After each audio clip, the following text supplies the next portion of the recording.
ओम शांति। आज मीठे मीठे श्री बाबा ब्रह्मा के तन द्वारा कहते हैं, मीठे मीठे बच्चे, तुम अब जानते हो ना कि तुम्हें कौन मिला है। हम आत्माओं को अपने बाप मिले हैं। हमारे बाप कहाँ से आए हैं? परम धाम से। परम धाम से आत्माओं का बाप आत्माओं से मिलन बनाने आए हैं। वो परम शिक्षक भी हैं, वो परम गुरु भी हैं, सतगुरु भी हैं। इस समय बाप हमारी परवरिश करने आए हैं, शिक्षक बन के हमें शिक्षाएं देने आए हैं। बाबा कहते हैं तुम इस पाप की दुनिया में रहते हो, इसीलिए पाप आत्मा बन गए हो। अब मैं तुम्हारे लिए पुण्य की दुनिया स्थापन करने आया हूँ।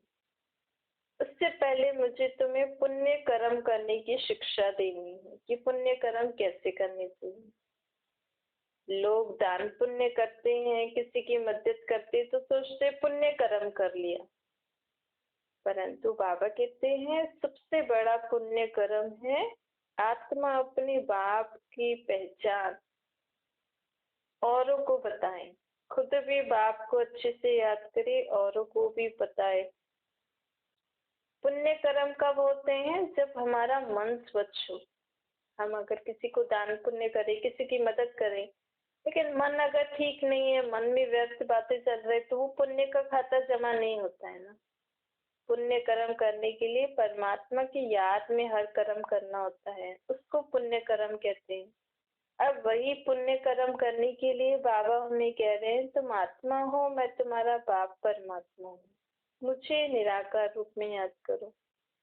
तुम आत्माएं विकारोवश जो कर्म करती हो ना, उससे तुम पाप आत्मा बनी हो। सबसे बड़ा पाप है एक दो को पतित बनाना।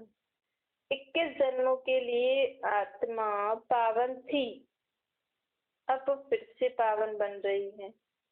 अब तुम पतित बने हो, इसीलिए बुलाते हो ओ गॉड फादर। जब ये कहते हैं ना ओ गॉड फादर, तो हमेशा आंख ऊपर जाती है। फिर एक तरफ कहते हो गॉड फादर, फिर आंख ऊपर जा रही, फिर कहते हैं आत्मा तो परमात्मा, परमात्मा सर्वव्यापी है। परंतु बाबा कहते हैं जब तुम कहते हो गॉड फादर, तो जब बुद्धि ऊपर जाती है तो जरूर मैं ऊपर रहता हूँ ना, तुम्हारे अंदर या सर्वव्यापी तो नहीं हूँ ना। बाप कहते हैं अभी तुम्हारे पापों का खाता चुकता करने के लिए, कराने के लिए मैं आया हूँ। तुम्हें शिक्षा दे रहा हूँ, तुम्हारे पापों का खोता खाता सब खत्म हो जाएगा अगर तुम अपनी को आत्मा समझ मुझे याद करोगे। जितना तुम मुझे याद करोगे उतना तुम्हारे पाप भस्म हो जाएंगे, तुम पुण्य आत्मा बन जाएंगे। गंगा स्नान करने से पवित्र थोड़े बनते हैं। अब यह सब बातें हमें कौन बताते हैं? बाप कहते हैं तुम सब अपने को भाई भाई समझो। आत्मा आत्मा के रूप में हम सब भाई भाई हैं। भाई भाई से कोई प्रकार का वर्षा नहीं मिलता, वर्षा तो बाप से मिलता है ना। तो अब वही बाप हमें वर्षा देने आए हैं। बाबा कहते हैं तुम आत्माओं का बाप मैं हूँ। शरीर के माँ बाप तो अलग होते हैं। ये प्रजापिता ब्रह्मा तुम्हारा तीसरा बाप है। मनुष्य सृष्टि पर सबसे पहला पुरुष कौन है? ब्रह्मा। इसीलिए उनको अलौकिक बाप भी कहा जाता है। अब मैं तुम्हें इस पाप की दुनिया से पुण्य अर्थात सुख की दुनिया में ले जाने के लिए आया हूँ, स्वर्ग में ले जाने के लिए आया हूँ। इसके लिए मैं तुम्हें श्रेष्ठ मत देता हूँ। बाबा कहते हैं देखो ये ब्राह्मण देवता क्षत्रिय वर्ण जो होते हैं, ब्राह्मण देवता क्षत्रिय वैश्य शूद्र, शूद्र से फिर देवता बनना हो तो बीच में ब्राह्मण बनना पड़ता है। अब बाबा हमें ब्राह्मण बना रहे हैं, बनाया है। जब से हमने पवित्रता की प्रतिज्ञा की तब से हम ब्राह्मण बन गए। अब जितना जितना हम पवित्र रहते जाएंगे तो और भी पक्के ब्राह्मण बनते जाएंगे, नहीं तो हाफ कास्ट ब्राह्मण कहलाएंगे। अब परमात्मा हमें बताते हैं ये ब्राह्मण वर्ण ही ईश्वर वर्ण है, अर्थात ब्राह्मणों को रचने वाला कौन? भगवान। ब्राह्मणों का इतना गायन होता है, ब्राह्मणों को इतना मान क्यों देते हैं? क्योंकि ब्राह्मण जो धर्म होता है, जो कुल होता है, इसकी स्थापना भी परमात्मा करते हैं और पालना भी परमात्मा ब्रह्मा द्वारा करते हैं, और किसी धर्म की पालना भगवान नहीं करते। एक यही धर्म है जिसकी स्थापना और पालना परमात्मा करते हैं। ब्राह्मण भगवान के कार्य में मददगार बनते हैं। बाबा जब आके यज्ञ रचते हैं तो यज्ञ की संभाल के लिए ब्राह्मण ही निमित्त बनते हैं। यज्ञ में देखो क्या होते हैं, आहुति देते हैं और कुछ पढ़ते रहते हैं, कोई शास्त्र वगैरह पढ़ते रहते हैं। यहाँ बाबा ने अविनाशी रुद्र ज्ञान यज्ञ रचा है। यहाँ पे बाबा के इस यज्ञ में ऐसे कुंड नहीं है जहाँ पे आग जली हुई है और हमें कहीं स्वाहा करनी है। ये जो भी बाबा के सेंटर्स है ना, यही बाबा के यज्ञ के कुंड हैं। तो जो भी बाबा के जो घर बने हुए हैं छोटे मोटे, तो ये सब बाबा के यज्ञ के कुंड हैं। यहाँ पे हमें कौन सी आहुति देनी होती है? चाहे बाबा के बच्चे घर में भी रह रहे हैं, घर में भी अगर पक्के हैं, बाबा को याद करते हैं, बाबा को भोग लगाते हैं, बाबा की मुरली सुनते हैं या पढ़ते हैं, तो वो भी बाबा के यज्ञ का कुंड हो गए। इन्हीं यज्ञ के कुंडों पर सभी पुरानी दुनिया की सामग्री स्वाहा हो जाएगी। यहाँ से योग से परमात्मा की शक्ति ज्वाला रूप में प्रज्वलित होती है, और परमात्मा की शक्ति से ही ये दुनिया परिवर्तन हो जाएगी। बाबा की शक्ति से क्या परिवर्तन होगा? यहाँ की हवा, जो विकार बुराइयों वाली जो हवा है, वो परमात्मा की शक्ति से परिवर्तन होगी। सभी आत्माएं पावन बन जाएंगी बाबा के इस यज्ञ के कुंड से। बाबा कहते हैं बाकी स्थूल में जो चीजें हैं वो सब तो जब विनाश होगा तो आप ही खत्म हो जाएंगे। अब परमात्मा ने जो ये यज्ञ रचा है, इसमें हमें अपनी पुरानी आश्चर्य स्वभाव, संस्कार, चाल चलन, विकार, संकल्पों से स्वाहा करना है। अर्थात मन में दृढ़ संकल्प करना है कि बाबा अब मैं आपको ये सब दे रही हूँ, अब मैं आप जैसा कहेंगे वैसे ही चलूंगी। ये हो गया स्वाहा करना। और क्योंकि हम अब रोज हमें ज्ञान की मुरली सुनाते हैं, हम सुने या पढ़े, तो ये भी जैसे हो गया ना, ज्ञान यज्ञ, ज्ञान पढ़ाया सुना जाता है।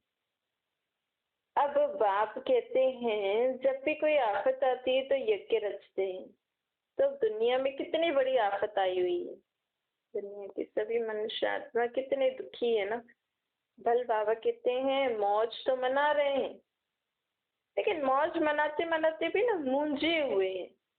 नहीं, आज दुनिया में लोग भल खुशियां मना रहे हैं, कोई त्योहार आया, कुछ आया ऐसे, लेकिन फिर भी अंदर कुछ ना कुछ मूंझ है, कुछ न कुछ अशांति, कुछ न कुछ डर भय, कुछ न कुछ अंदर है। वो खुशी नहीं है जैसी होनी चाहिए, नेचुरल। तो बाबा हमें अब नेचुरल खुशी देने के लिए आए हैं। हमें हमारे लिए ऐसी दुनिया स्थापन करने आए हैं जहाँ पे खुशियां ही खुशियां होगी, नेचुरल। हमें खुशियां मनाने के लिए कोई त्योहार आदि मनाना नहीं पड़ेगा। यहाँ पे जो लोग त्योहार मनाते हैं, कोई डे मनाते हैं, आजकल तो बहुत सारे डे भी हो गए हैं, फलाना डे फलाना डे फलाना डे। तो ये क्यों मनाते हैं? क्योंकि दुनिया में लोग वैसे तो एक दूसरे का रिगार्ड रिस्पेक्ट नहीं करते।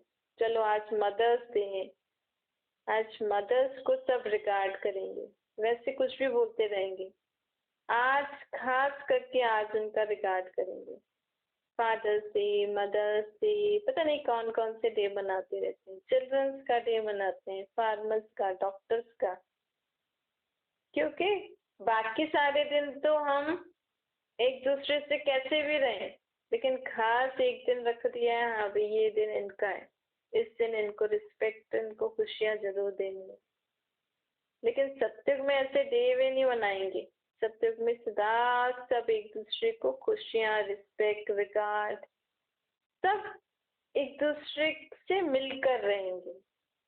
तो बाबा कहते हैं ये भी एक दुनिया में आजकल तरीका हो गया है खुशियां मनाने का, एक दूसरे से मिलन बनाने का। लेकिन सत्युग में तो सदा ही खुशियां हैं। अब मैं इस ब्रह्मा के तन में आया हूँ। बाबा कहते हैं मैं ब्रह्मा के तन में आया हूँ, लेकिन ये ब्रह्मा का शरीर तो उसका है ना, मेरी कोई पाँव थोड़ी है। तो मैं कैसे तुमसे अपना पाँव छुआऊं? नहीं, हम दुनिया में माताओं को लोग अपने चरणों में कैसे झुकाते हैं ना, बाबा तो हम खास माताओं को तो अपना सिर का ताज मानते हैं। बाबा कहते हैं ना द्रौपदी के पाँव दबाए। बाबा कहते हैं अभी मैं आकर इस दुनिया में सभी अभी द्रौपदियां ही बनी हुई हैं, एक द्रौपदी थोड़ी थी। अभी तो दुनिया में सभी द्रौपदियां बनी हुई है ना, सभी कोई नंगन करने में देरी नहीं करते। लेकिन अब ऐसी द्रौपदी वाली आत्माओं की भी मैं थकान दूर करने आया हूँ। सत्युग में कहते हैं ना द्रौपदी को 21 साड़ी दी, इसका मतलब क्या है? परमात्मा अभी हमें, क्योंकि सत्युग में विकार से पैदा नहीं होंगे, तो बाबा कहते हैं असल में मैंने तुम्हें 21 जन्मों के लिए नंगन होने से बचाया है, अर्थात वहाँ योग बल से बच्चे पैदा होंगे। तो ये सब जो भी दुनिया वैसे बने हैं ना, कृष्ण ने दिया, ऐसा हुआ ऐसा हुआ, ये सब यहाँ की बातें हैं। कृष्ण ने थोड़ी 21 साड़ियाँ दी, ये तो परमात्मा हमें 21 जन्मों का वर्षा दे रहे हैं। बाबा कहते हैं एक एक बात बहुत समझने की है, विचार करने की है। बाबा को जैसे जैसे आप जानते जाओगे, बाबा के ज्ञान को सुनते समझते जाओगे, तो दुनिया में जो शास्त्र वगैरह जो कुछ भी लिखे हैं ना, जिनने जो कुछ हुआ, सब बातें आप समझ जाओगे कि एक्चुअल में ये सत्य त्रेता की बातें नहीं है। ये अभी संगम युग पे जो परमात्मा के चरित्र हैं, उन चरित्रों का गायन भागवत में लिखा है। और यहाँ जो भी रामायण महाभारत वगैरह है, ये सब दुनिया में अभी चल ही रहा है ना। महाभारत का युद्ध की तैयारी चल ही रही है, ये सब ड्रामा बना हुआ है। अब बाबा कहते हैं अब मैं फिर से नई दुनिया की स्थापना करने आया हूँ, मेरा तो काम ही यही है। बाबा कहते हैं कभी किसी से कुछ ऐसा ना बोलो जिससे लोगों को संशय आए। हमेशा हमें शॉर्ट एंड क्लियर बातें बोलनी चाहिए। आत्मा तो मार आत्मा कभी खत्म नहीं होती, ये बना बनाया ड्रामा है। इसमें हमें कभी भी किसी बात में अफसोस नहीं करना चाहिए। ये ड्रामा शूट हुआ हुआ है, अब जो शूट हुआ वो तो बचेगा ही सही। अब खीर सागर की स्थापना हुई है। खीर सागर में कृष्ण अंगूठा चूसते मजे में पीपल के पत्ते पर बैठा हुआ है, ऐसा दिखाया है। मतलब सत्युग की दुनिया ऐसे बहुत स्वच्छ सुंदर होगी, और वहां पे जो होगी बहुत हरियाली होगी, जो कहते हैं ना पीपल का पत्ता, मतलब बहुत हरियाली, हरी अच्छी जगह पे कृष्ण आएगा उस दुनिया में। तो उसका यादगार लोगों ने ऐसे दिखा दिया, खीर सागर में कृष्ण अंगूठा चूसते पीपल के पत्ते पर बैठा है। वो गर्भ का गायन है। जब गर्भ होगा ना वहां पे सत्युग में, गर्भ भी महल जैसा होता है। तो सत्युग में जो गर्भ होगा उसका उन्होंने ये चित्र बना दिया है, खीर सागर और पीपल का पत्ता, मतलब गर्भ भी ऐसे अच्छा होगा और दुनिया भी अच्छी होगी। जब गर्भ से बाहर निकलेगा तो भी सोने की दुनिया में आएगा, हरी भरी दुनिया में आएगा। तो सत्युग में जैसा गर्भ महल होगा, उसको उन्होंने ऐसा चित्र बना के दिखा दिया है कि कृष्ण अंगूठा चूसते मजे में पीपल के पत्ते पर बैठा है। द्वापर कलयुग से आत्मा गर्भ जेल में जाती है। मतलब द्वापर कलयुग में जब आत्मा गर्भ में होती है ना, तो जेल होता है वहां पे। क्योंकि गर्भ भी विकार से बनता है ना, फिर उनको अंदर पापों की सजा मिलती रहती है, माया का राज्य है ना।